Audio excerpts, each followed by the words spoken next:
Welcome to the Expert's Journey podcast, where we're all about creating your path to impact. Join your hosts, Dixie Mary Carlton from Indie Experts Publishing and Mr. Web Marketing Brad Houck, as we look at how you can grow your business and influence by leveraging your knowledge for profit. You can always tell when slides are supporting someone's talk and when they're propping it up. In this episode, we're tackling slide dependency. How to use slides as a tool, not a crutch. When do you go minimalist and when do you show real detail on your slides? When should you blank the screen to pull attention back to you? And how do you keep eye contact rhythm that feels natural, not rehearsed? And here's the big question. Should your slides make sense without you? Or is that a sign you've built a handout, not a talk? Good morning, Dixie. Good morning, Brad. How are you going? I'm going great, thank you. I see you're back in the other end of the world again. I am back over in Bali, which is lovely. Very wet here at the moment, but at least it's warm and the rain falls mostly vertically. Excellent. You'll be back in Australia next week for the GSS in Cairns, is that correct? Absolutely. Yes, looking forward to that. Looking forward to catching up with everyone. Yes, will be very exciting. I always love these international speaker conferences. The quality of the presentations is always outstanding. And that's our tribe, right? That's the people that we get to hang out with who get the concept of doing the most terrifying thing on the planet, i.e. speaking in front of others, is not such a big thing for us.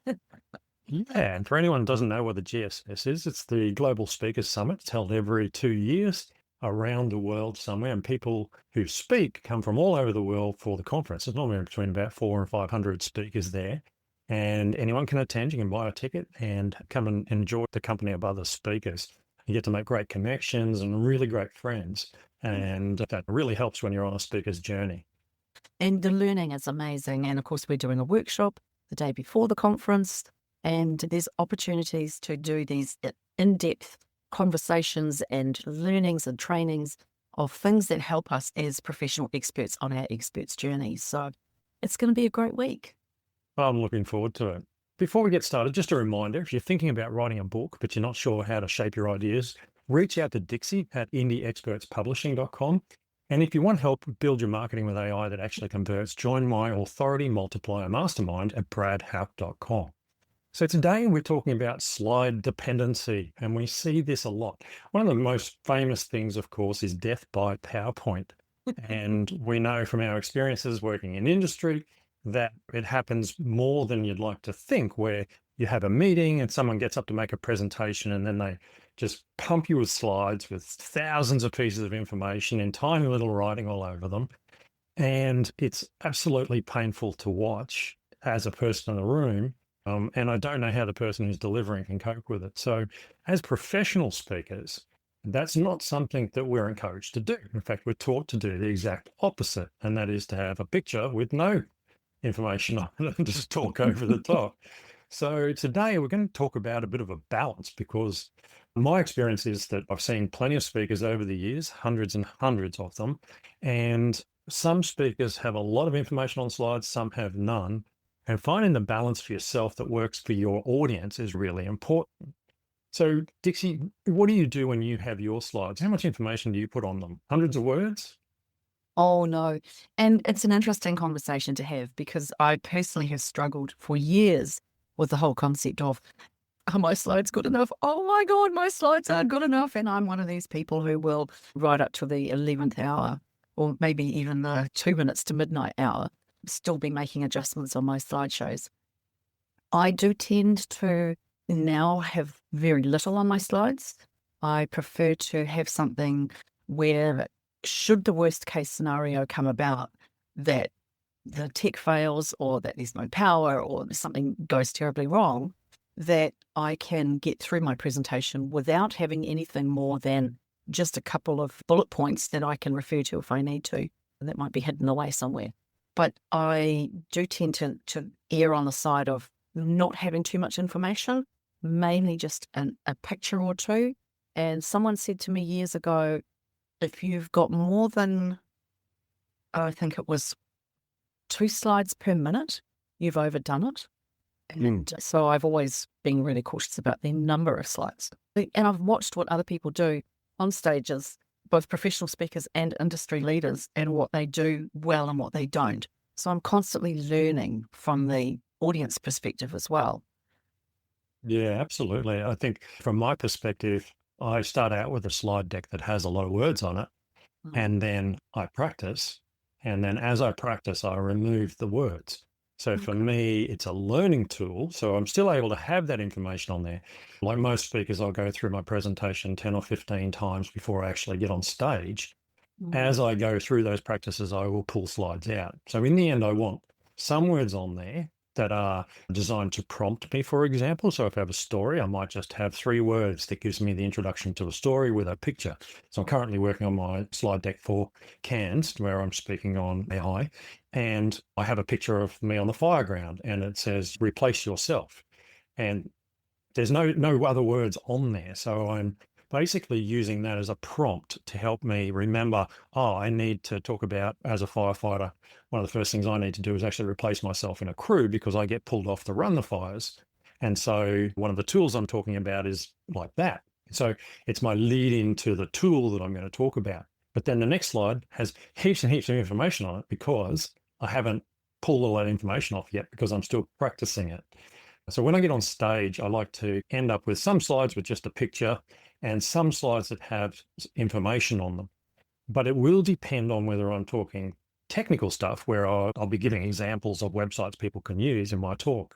I'll put screenshots of those websites and their addresses on there. That sort of thing I think is interesting, important because people need to be able to copy them down. And if you just speak them, they don't get them. So very much is, if it's an all story talk, I'll go to more pictures. If it's a more technical talk, I'll use more slides, Mm. but I'll have as minimal information as I can put on there. Sure. Sometimes my slides will consist of things like a screenshot of someone's Amazon page as an example, Mm. and there's a lot of information on there. I find using screenshots are a good way of conveying information and then talking to what the slide is. It's the same as the concept of talk to the information, don't show it all fully unwrapped and talk through it. Talk to it instead of through it. Yeah, that's it. Talk to it instead of through it. And that gives you the means to actually sound relaxed as well. And because you know your information, right? So if the slides are a prompt to keep you on track, then use them as minimalist as you possibly can. But if you've got something that is a lot of information, talk through it rather than to it. And that way the audience doesn't start to shift in their seats and start to check their phones and see how long you're going to be on stage for. Yeah, one of the biggest things I've seen watching audiences when people have too much information on slides is that the audience is not taking any notice of the presenter. Mhm. And if that's the case, you might as well have just sent them an email. So, you're there to present, you're there to be the center of attention. That's your job as a speaker. So it doesn't matter what you're presenting about, whether it's a book you've written or a topic that you're an expert in, you need to make sure that you're the center of their attention. So there's numerous things we can do. The first, obviously, is cut down on the amount of information. If you want to have 3 big bullet points on there and then talk for 15 minutes about each bullet point, that's fine. But if you've got 3 bullet points on 300 slides, now you've created a problem. It's all about that balance. Remember, they're there to see you, not to see your slides. So you've got to pull things apart like that. And one of the techniques you can use is to blank the screen. Now, I've seen plenty of speakers use this really effectively, and most pointers have a button on the top that you can press to blank the screen, or a key on your tablet or your laptop if you're using one. So you can make the screen go black. Now, that is really useful because when the screen goes black, you can guarantee that everybody's eyes are going to come back to you. Mhm. So think about how you can use that as well in your speeches. It's a really powerful technique, and Mm. done right, you don't need to use a slide all the time. It's not important as much. You can use them as a prompt and then black out and talk for 5 or 6 minutes and move around the room, and all the eyes and the heads will turn to watch you do your thing. Yes, which is really powerful. And again, as you said, if they're sitting there watching their phones or just watching the screen, you might as well send them an email. You are there to be the edutainer, and you need to assert your presence fully. If you've got the Yeah, stage. your slides should be a support tool, not a crutch. And this is really important. You can tell people who have practiced what they're going to say, because when they haven't practiced, they're always stuck looking at their slides. Mm. Now, that's fine. I get that. But sometimes you've got time frames and you've got to present something and you've got to put something together. So you refer to your slides. And I'm guilty of this myself. But if you've got time and if you know you're going to speak in 3 months' time, don't leave it till the week before to start practicing. Start putting this together a month or two before. So even if once a week you go through it, by the time you get on stage, you'll be less reliant on them. That you won't need that crutch. Yet you'll still see them, you'll still get that prompt, but you're not doing this and staring and reading it and then turning around and saying exactly what it said. And that's where you lose your professionalism and Yeah. it annoys your audience. Yeah. I learned a really good tip from Karen Tui Boyce a few years ago. She's a great speaker and she's a great educator. And she suggested that if you've got a piece of paper, so I usually have my presentations divided into 3 parts. So 3 main points, just as I do with my books, etc., using my trivariant framework. I will create what the 3 main points are, and I might have a very simple icon or something on each point, or a couple of icons. But I can, if I need to, get by without my slides, which is now what I do when I create my presentation. So I'll go backwards now from this. I'll grab a piece of paper, I will divide it into 4, I will create what the 4 main points are, and then put an icon or 2 on each. So for example, I might have a star or a tick or a number, a hashtag or something. Those kind of things, just to remind me what I'm then going to say about each of those 4 points. So the first point being presumably the introduction or or maybe the 4th one is the summary. But I'll have those points and I will have them mapped out in an image style more than text-based. Mhm. And then if you need to, and she said this was a great study technique, is you can hold that piece of paper, that single piece of paper, above your eyesight level and look up and you blink 40 times. I don't know if you count 40, but you blink multiple times to embed that image into your mind. All right. So then what you can do is if you have to get by without your slide deck, then you can still go back to either using that, having it on the table or somewhere behind you or whatever, but you can use that or you can memorize just what that 4 points on the page are. And then you just talk to those and you talk for the 5 or 10 or 15 minutes per point. That has been a game changer for me. And as I say, now when I'm creating my slide deck, I will start with that. What are the main points? What are the icons that are going to remind me of what each of those points needs to be addressed in? And then I've got it. And then I'll create the slide deck. And that helps me to keep it simple, helps me to keep it focused, and helps me to make sure I have memorized it long term before I get onto the stage. Which then now brings me to the point of how do you create your slide decks? Because I know you do amazing things with AI. And I've been so impressed with some of the slide decks I've seen of yours recently. Yeah, so I use a mixture of techniques, I must admit. Sometimes I'll go to AI and I'll fit all the information that I want on each slide and then get it to create the slides for me. And that comes up with some really cool designs. Then I will export it and then edit it in PowerPoint. On the other hand, sometimes I'll actually get it to create the deck and then I'll just recreate what I want out of it in PowerPoint. In the end, I generally will work in PowerPoint manually because I want to carry a theme through. For example, in my case, it's always fire.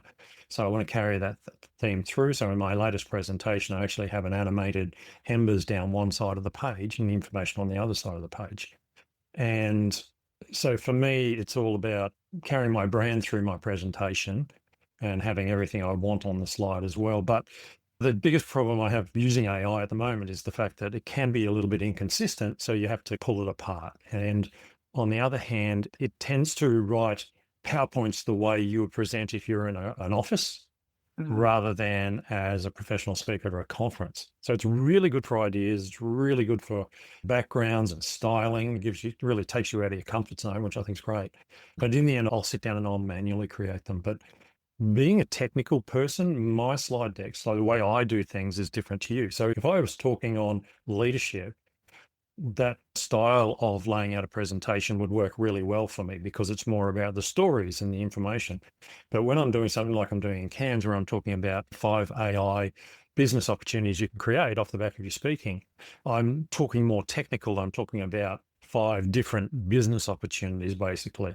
So I'm doing a more technical talk. And so it tends to be 1, 2, 3, 4, 5 summary sort of thing, rather than following a pattern like if I was talking about leadership and firefighting and AI. So I do find that given the nature of what speech depends on which style I'm using. Yeah. Yeah, I think you touched on an interesting point. With AI, it does create far more intensive slide decks and a lot more information. And so, like, I've done a couple of Zoom presentations recently, and I used AI to pick up the information that I wanted it to be based on. And then I asked in GenSpark for it to create me a basic slide deck based on using ABCD information from my book, for example. And it gave me information that completely blew my mind. It was amazing, very in-depth, very solid, a lot of information per slides, and it needed a lot of humanizing and deconstructing after it had been created. But I was blown away by how it picked up on the flow of the information that I wanted to provide and some of the points that actually made me think, oh, this is maybe me even stepping up the information levels that I wanted to present anyway into a new form of a new level of information provided for the people attending the Zoom call. But of course, with Zoom, when you're on a Zoom platform, you've got your slides up for longer, right? You're not enabling people just to be part of you walking around the room and having them follow you. It's a lot more static. So in that instance, I think you can put more information onto your slides, still come off the slideshow periodically for one-on-ones or conversations with the audience. But if you then take a slide deck like that you can have created by AI and then ask it to develop your handouts, for example, now give me a checklist, now give me something that people can download at the end of, that's a really useful high functional thing for me with regards to using AI to marry up the thinking, the slide deck, and the handouts. Yeah. So you brought up an interesting point there. You're talking about working on Zoom. And one of the things we learned through COVID, and obviously those times when we were intensively implementing delivery online, I mean, I've been doing it for many years, for the general public, it really grew, is that we actually need to use a lot more slides when we're doing online because people will become distracted by what's going on in their computer around them. So one tip that, really came out of that was that if you're doing a presentation for 40 minutes, you should have 100 slides. You should be changing every minute almost or more often. Now, you don't have to have much information on each slide, but you just need to keep changing because the changing of the slide keeps people focused. So the way you build a slideshow for live compared to live online could be entirely different. And I think that's always interesting to remember those things because people, if you leave everything on one slide, people will sit there and read it all while you're talking, and then they won't listen because they'll drift off. So that's another reason why even when we're live, we don't put a lot of information on slides because people will read it and then their mind switches off to what am I having for dinner? What's my next session? All those things that go on in our heads. Yes, definitely. And when I say putting more information on, I think you can, one of the things that I like to do, whether I'm presenting live or whether I'm using the slideshow, is I like to use icons or images that might be like a framework, for example. This is the framework. Now talk through it. And again, talk to it, rather than through it.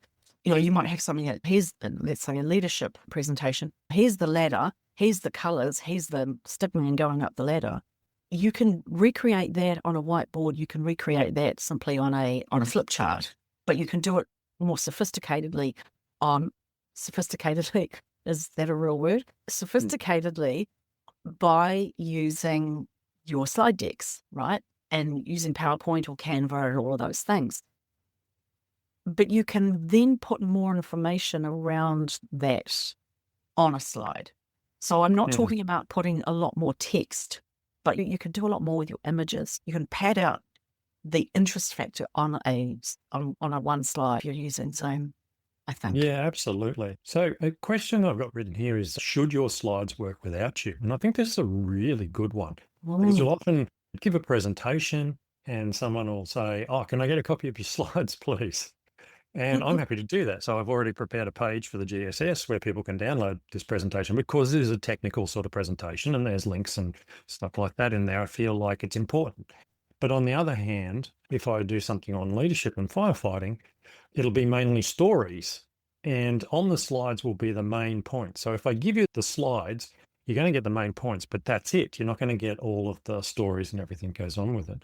So there is ownership of the IP in a lot of ways, depending on how you set your slides up and give your slides away. Because you've got to remember, even if you think you're not going to give them away, people in the room are going to take photos of them. So, it's really common. I do it myself. I see something interesting, I'll take a photo of it and never look at it again. But it's Guilty. one of those things that happens all the time. And I think it's a good sign if you're presenting and someone takes a photo of a slide. You shouldn't be angry or upset by that. That's a sign you've actually put up something that people go, oh, I want to keep that. But when you put your slide decks together, think about, is this the sort of thing people are going to want to download or not? How much information do I want to put in here? I'd be very careful about how much you give away because we've talked previously about how much do we give away? What do we give away free? What do we charge for? And as speakers, we often give away too much. And I think when you give away your slide deck with every slide, especially if you have a lot of in-depth information on them, you're actually giving away something that they could buy from you, which is your training, your one-on-one or whatever it happens to be. So remember, think carefully about that. You did. And also you need to think about what you are putting up on there. Like, for example, when I talk about using frameworks and images, etc., I will do IP protection around anything that is specifically, uniquely protectable, because I don't want people taking off with my imagery, my concepts just willy-nilly. And so, yes, you do need to think about what you give away. And I know that one of the things that a lot of conference organizers ask for is they want you to send the slide deck before you present. And I absolutely hate that. I resist that to the nth degree. If I can manage to avoid it, I will. Not only because I will also still be making final tweaks at the last minute, but also because I don't want them to hold me to using that specific information or that specific slide deck if I want to make changes, or to have them then say to their HR team or whatever, oh, next year we could just get someone else to deliver something based on this. I'm like, yeah. Yes, you raise a good point. I'm very much the same. I'll often be sitting in the room making final adjustments to a slide deck based on what's been going on. So if I'm presenting on day 2 or something of a conference, I'll be there day 1 generally. And I will edit in some comments from other people's speeches because I sometimes see that cross relationship going on. So I do not send PowerPoints to people. I will tape them and I will give it to them on the morning. I will go in early. I don't mind being there early for conference days, even if I'm speaking in the afternoon. I like to be in the room. I like to meet people and talk to people, but I'll take it in on a stick and I will give it to them and they can transfer it then. But I am constantly updating what I'm doing because I'm practicing. So I'm throwing slides out even up to the night before. I'm still throwing slides out of my slide deck. So I know that it is a thing, but I have never had anyone say, you can't speak because you didn't send us your slide deck. I'll just say, oh, I'll bring it to you because it's too large to send, which it generally is, quite frankly, because I'll use sometimes video or something in the presentation and it is too large to send. Yeah, I haven't ever been told that I can't because I didn't send them the information, but I know that I've come across a couple of times people who get quite, and usually they're the assistants, they're not the person who's actually paying the check at the end of the day. They're the people who are also have a task list that they have to check through. But a couple of times people have been quite firm about their requirements for that and have taken a bit of convincing that, no, that's not what we do. But yes, it does make you really stop and think about where does that go afterwards. Make available at the end of your presentation, you could say, here, / this event and this code or this URL and you can go and download my whole slideshow. I know a lot of speakers do that. I would prefer to send people to a landing page where there is additional value add information or checklists or lead magnets or whatever that they can access, rather than just thinking they could get the slideshow. Yeah. But it's a personal decision, and it's one you can make. And there's times when you'll give the deck away and times when you won't. It's that simple from my perspective. So this presentation I'm doing next week, I will give the slides away because I'll probably never make that presentation again. So it doesn't really matter. And I want people to learn, and I'm sharing with other speakers in this case. So it's a kind of it's a gift. It's But one-off. if I was doing it all the time, probably not. So that brings me to another point. Do you use templates when you're doing similar, like your standard keynotes? Do you use templates and do you just update those, or do you do a completely fresh set of slides every time you go and speak? It's a good question. I don't often do the same talk twice. So using templates is not really an option. I do use basic elements that are the same on all of them. So you'll always see fire, you'll always see orange, dark blue, my logo, things like that, that will carry across. That's my branding coming through. But as far as templates go, no, I do test different things. So this technical speech, I have a sidebar down one side, and then I have the information, the other 2/3 of the page. Other times, if I was talking about firefighting and leadership, I would just have a big picture with some words on it, and I would use that style. But I would reuse that firefighting one for any speech like that. Yes. So I've tried to template it a little bit.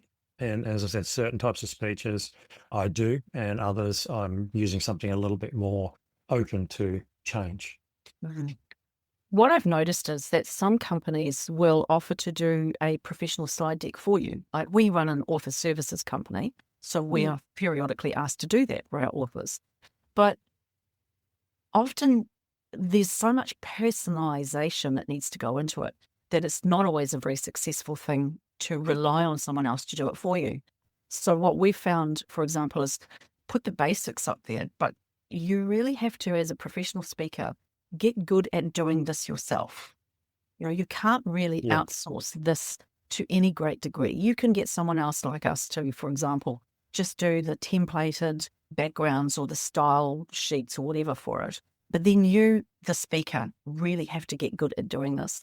And if this is not a strong point for you, my best advice is to learn.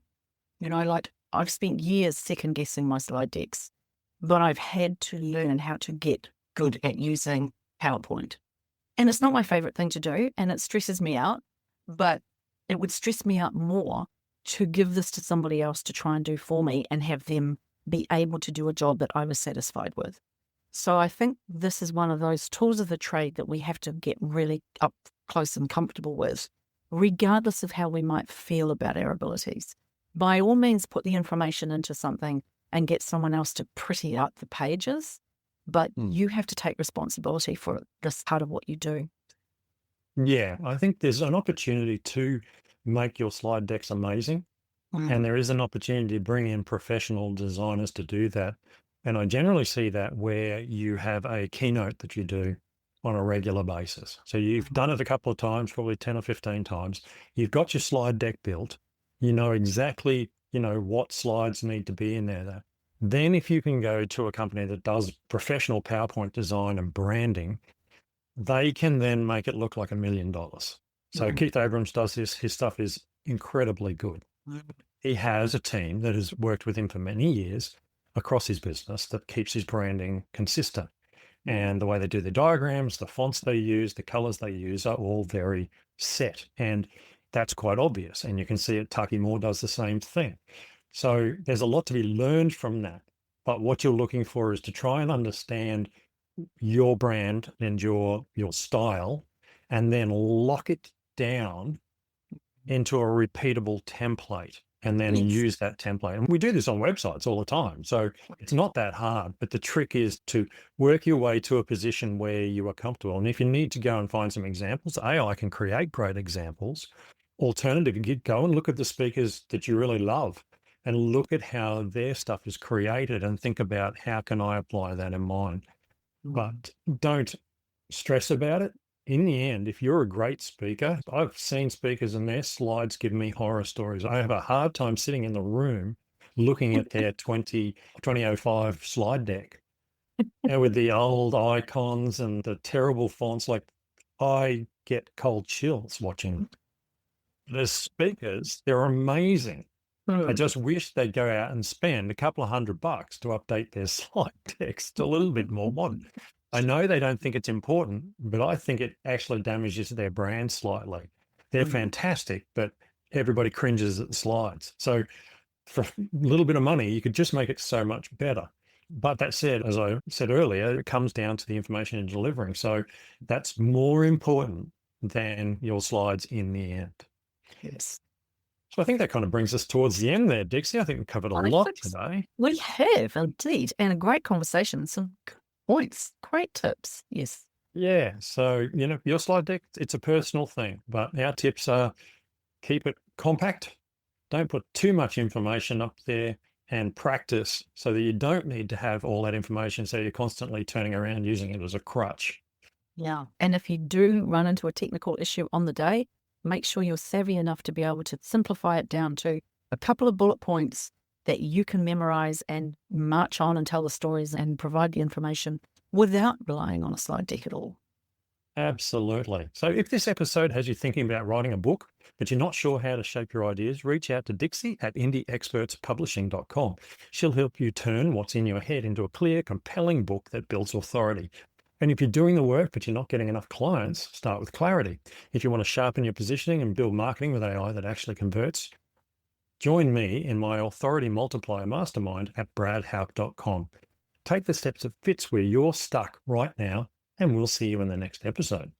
And don't forget, if you love what you're listening to, please post a review. Rank us. We love the feedback as well. See you next time. Thanks, Brad. Talk soon.